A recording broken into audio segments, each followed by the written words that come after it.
Hello, and welcome to the Bigger Than Us podcast. I'm your host, Raj Daniels, and today I'd like to welcome Emma Rose to the show. Emma Rose Cohen is the CEO and founder of Final, the company that created FinalStraw, the world's first reusable, collapsible straw that raised nearly $2 million on Kickstarter. Prior to launching Final, Emma earned a master's degree from Harvard in environmental management and sustainability and spent 4 years working in waste minimization at Los Alamos National Laboratory. In the last decade, Emma's passion for sustainability motivated her to help create a nonprofit called Save the Mermaids to educate children about the harmful effects of single-use plastics. Emma, how are you doing today? I'm great. Thanks so much for having me. Emma, where in the world are you? I'm in Austin, Texas right now. And how's the weather in Austin? It's so beautiful. It's like the perfect temperature outside. And so I just get to go in between calls and go outside, go jump in the lake. It's really nice. Which sounds a good way to quarantine. It's pretty ideal. Well, Emma, thank you for joining today. I'd like to open the show by asking my guest the following question. If you were asked to share something interesting about yourself, what would it be? Let's see. What's interesting about me? I I'm hilarious, very entertaining, great dancer, and very humble. It's a great combination to have. Now, I did a little bit of research, so I'm going to ask. Tell me about the cuttlefish. So when I was 16, I went scuba diving off of Indonesia and thought I discovered a creature that no man had ever seen before, but it turns out it was just a cuttlefish. And they have this incredible ability to transform their shape and pulse colors. And I just sat with it for like 3 minutes and stared deep into its eye. And, it was definitely a very intense experience at 16 to really connect with an animal underwater and feel that that level of connection. So I don't know, they've always been very special for me. So you might find this interesting. I interviewed a young lady about a month ago. She's 24, and she is working on a project to design a wind turbine in the shape of a cuttlefish. Yeah, they have these really cool flippers that move in this very beautiful way, and I can imagine that taking the lessons from biomimicry, that it's probably very efficient. So that's super cool. The cuttlefish is never ceases to amaze me. My friends always have to hide sushi menus from me when they're on it because really freak out. I had no idea they put them on sushi menus. Wow. Yeah, it's basically squid. So Right. So Emma, can you share a little bit about your current endeavor? Yeah, so I'm currently working on a company called Final, and we're making products that replace single-use plastic. So really trying to transform the way that products are built. Every single product that we make has a lifetime guarantee. And it's my belief that if every company did this, we would have a lot less waste in the world. If companies took responsibility for the products that they made and designed them to last forever, there would be a very different consumer culture. So, we're just trying to walk the talk. And our first product is called FinalStraw, and it's a reusable, collapsible straw that you can fit on your keychain. Comes with a little cleaning device, and you can take it everywhere you go. And it's the first in a long line of forever bowls that we're working on. Oh, I like the word forever bowls. So you mentioned the straw. What other products do you have or are you working on? So I'm working on a product right now called Final Wipe, which is a reusable wipe that you can use at home or on the go for sanitizing or cleaning to replace paper products and sanitizing wipes. I'm working on Final Fork and Final Spork. Those are my two favorites right now because they are just, there's only so many people in this world that use wipes and use straws, but pretty much everyone uses a fork and has been faced with the problem of a plastic fork probably somewhat recently. So that's hopefully a problem we're going to solve. So are these forks and sporks also foldable or portable? You betcha, Raj. Everything we make is built to bring with you wherever you want to go. And so, convenience is king, and we're trying to cater to that. So that could really change, I mean, how you show up at a restaurant or just, at home. I mean, it could, you mentioned waste earlier, and I just think that so much of the way we've been used to doing things can be redefined by thinking this way. What gave you the idea to start developing these kinds of products? So, for my master's thesis, I was working on a collapsible to go container because I'm just like, I'm obsessed with waste in general. I look at every single animal in the world and no one creates waste except for humans. And so this seems to me like a design flaw that can be fixed by designing better things. And when I go out and I can't finish my dinner, I'm always inventing some sort of crazy way to bring my food home with me, whether it's, putting it in my water bottle or, wrapping it up in someone's half used napkin. So I started working on a reusable to go container and then ended up pivoting to straws just because of, straws kind of becoming this poster child for single use waste. Do you have any fun examples that you can share with us regarding some of the containers you tried to make before or thought of? Yeah, definitely lots of like cups. Borrowing friends' water bottles, and they're like, "Please no," and I'm like, "It's fine, I'll wash it." Um, let's see, what else have I used? Basically, like anything I can get my hands on at a restaurant that looks like it's already been used. Oh, sometimes, okay, this is not to go container for me, but when I'm with my dog, if I forgot my water cup, I'll just look in the trash for a cup, and that's really weirds people out. But I think it's an example of being mindful. I had a guest on many episodes ago, and he asked a very important question, a very interesting question, I thought. He advises companies regarding their waste plans. And, his question to the company is, what is your waste management plan? And then he follows up once they start giving him their plan. He follows up with, well, what if you started out with no waste at all through your entire supply chain? And I think it's a very interesting perspective to have. What pushed you down this road or drove you down this road? Yeah, I think, in terms of the work that person's doing, it's very mindful because we have to look at waste before it's being created. And, that's the idea of source reduction. And the problem is that, dealing with recycling and landfill waste, when it gets to that point, it's too late. We have to look at things while they're being created, before they're being created, in order to minimize the amount that's ending up, in landfills and recycling. So kudos to that friend of yours or person you interviewed. It's awesome. But what got me started on this was in college. I went to University of California, Santa Barbara. Go Gauchos!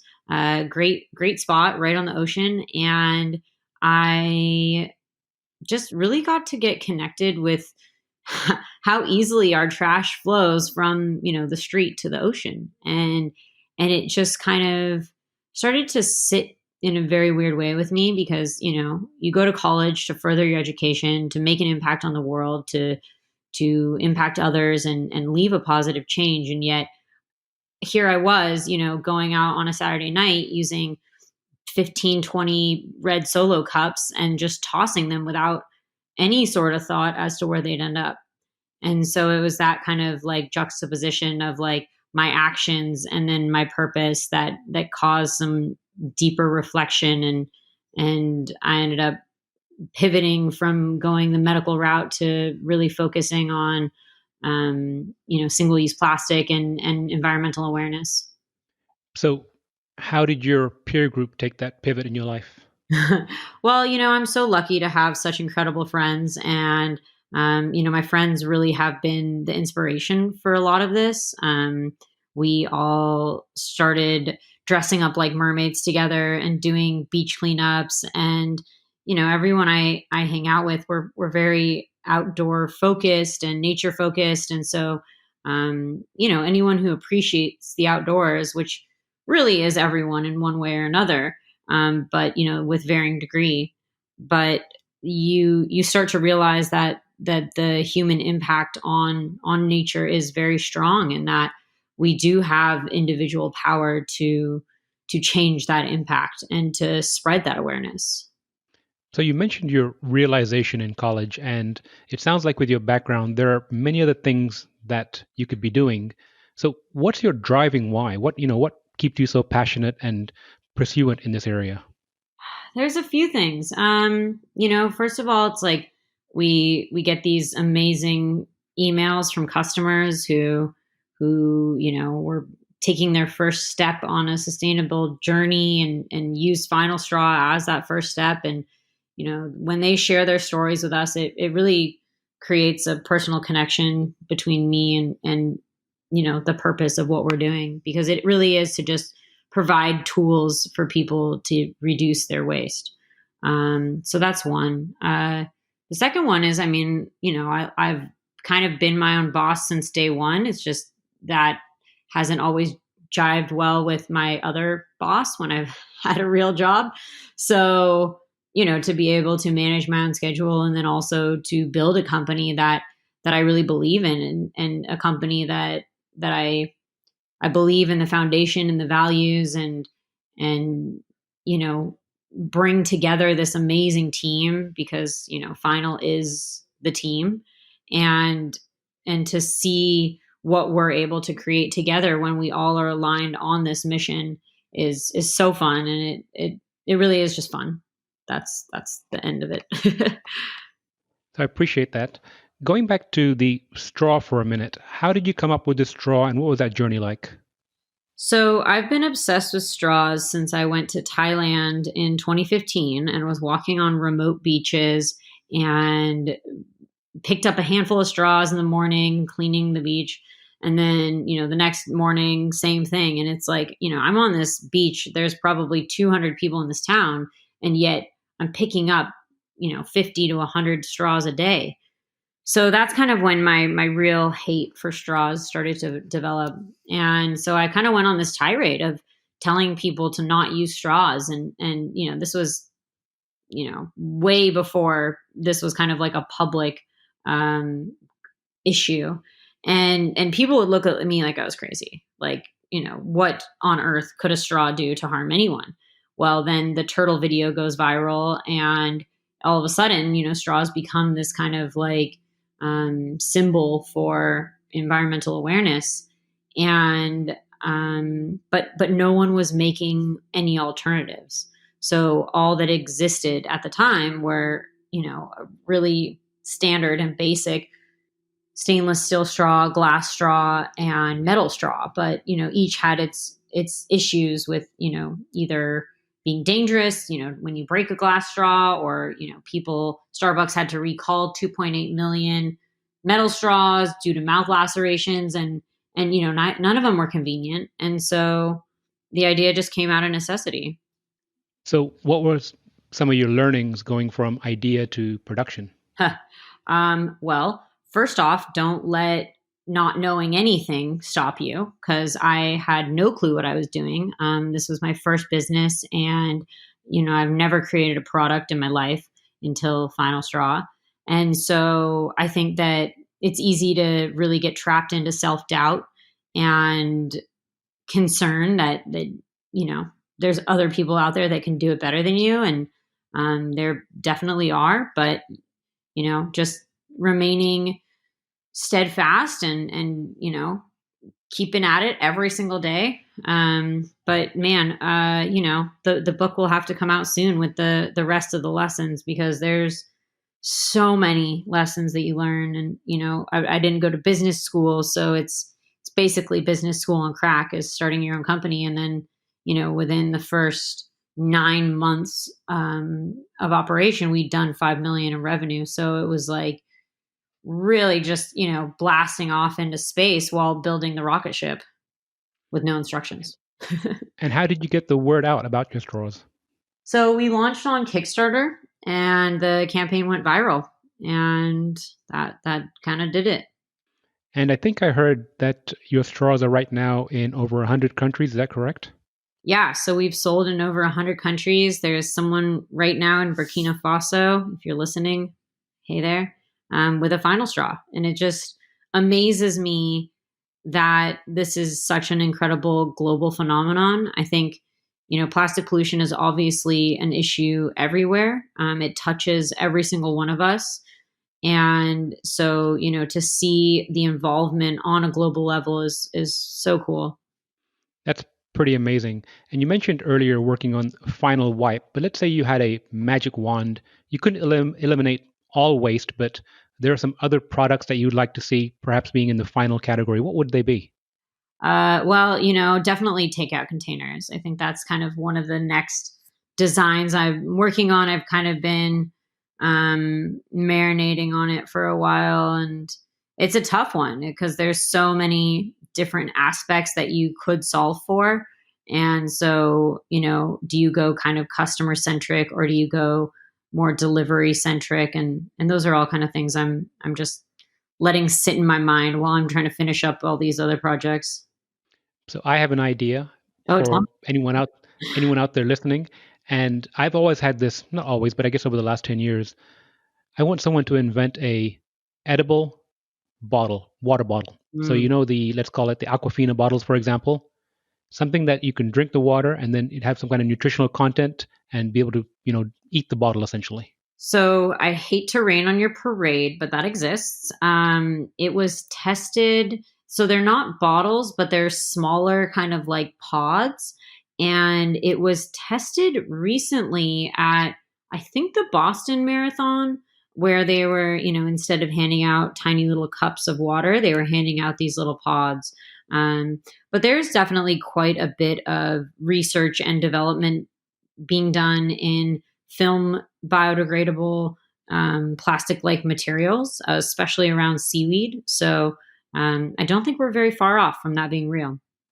That's really exciting. I have 3 young daughters, and right now they're out at the neighborhood pond trying to save turtles. So I'm really, really excited because they come back all the time and tell me about all the trash that they see there in our neighborhood, forget in the ocean. So I'm really looking forward to, your straws and your products and other products that you mentioned coming to market. So as they get older, they won't have the same problems. Switching gears a little bit, Yep, go ahead. if you could share some advice or words of wisdom with the audience, what would it be? Well, first, I would say that not all advice is good advice. And, there's going to be a lot of people out there that are going to tell you your idea is not good or that you should change it. And ultimately, you have to get in touch with your gut, which I believe is my connection to a higher power. And it is something deep, deep inside of you that guides you and it doesn't steer you wrong. So, I've gotten a ton of bad advice going through this process. And I think that a lot of time we look at advisors as the people who know best. But sometimes an advisor is someone who, puts out an alternative idea and what that idea can do is assure you that you are on the right direction. So, um, leave time to get in touch with your gut. I take time to meditate every morning and I think it really helps clear my head and help me find priorities for focus. I appreciate that. Do you have any interesting customer stories that you can share? um, Good ones or bad ones? You choose. um, well, I'll do a funny bad one and then maybe a good one. When we first launched the Kickstarter, think it just went so sideways so fast. It's like everyone was like, "Oh, you must have been so excited that you made all this money," and it was like, "No, I was terrified because all of a sudden I had, immense responsibility to, tens of thousands of people." And we had one woman write in that if she didn't get her straw in the next week, she was going to dump a handful of plastic straws in the ocean every day that her straw was late. Oh Um, no. So, another bit of advice is that you're going to get people like that. But then on the other side, we got a customer who wrote in and said that her daughter took her FinalStraw to show and tell and did an entire presentation on reducing single-use plastics in the home, and that all of the kids loved it, and it really made an impact on the class. And the teacher even said that it really changed, what kids were bringing to school. And so, I think it can work in both ways. And we really focus on the positive customer feedback, because those are the people that are spreading the awareness and helping us change the world.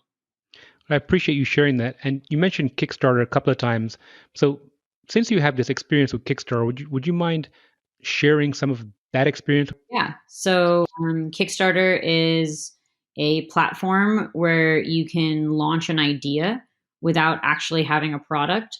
So it's a really cool platform for entrepreneurs to test an idea and do some free market validation, essentially. And so basically what you do is you put together a campaign and you launch it. And if people support the campaign up to the campaign's limit, then you make the product. And so that's how we ended up launching FinalStraw. And any advice to anyone thinking about launching a Kickstarter campaign? Yeah, there's so many amazing articles out there you can read, but there's two particularly good ones by Tim Ferriss. One on how to collect emails, and the other one on how to launch a campaign. I basically followed those instructions to a T, so I won't bore everyone and recite what he said, but those articles are very helpful. I'll be sure to put links in the show notes. So, Emma, this has been a great conversation. Is there anything that we have not explored that you'd like to talk about before we go?